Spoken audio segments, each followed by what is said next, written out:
ومضتنا النهارده بقى عن يوم ابتدى باحتفال وتحول لبحر من الدم.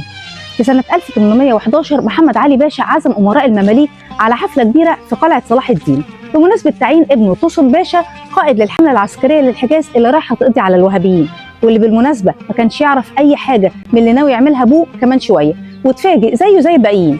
وأول ما موكب المماليك وصل الأبواب اتقفلت، وفي لحظة الرصاص نزل عليهم زي المطر، لدرجة إن الخيول كانت بتتكعبل في دم أصحابها. أكتر من 470 مملوك ما نجيش منهم غير مملوك واحد اسمه أمين بيك، كان في مؤخرة الركب، قدر ينط بالفرس بتاعه من فوق سور القلعة، مش عارفة عمل كده إزاي، يمكن حلاوة روح. الغريب إنه نجي فعلا وهرب على الشام.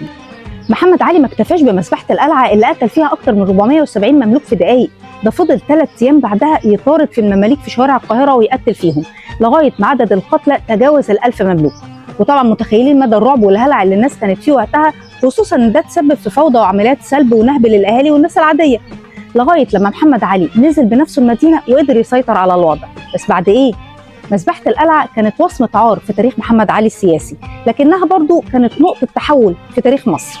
وهتفضل قلعه صلاح الدين او قلعه صلاح الدين صرح شاهد على واحده من اكبر المذابح البشريه اللي حصلت في التاريخ. ودي كانت ومضه بتحكي جزء من حكايه.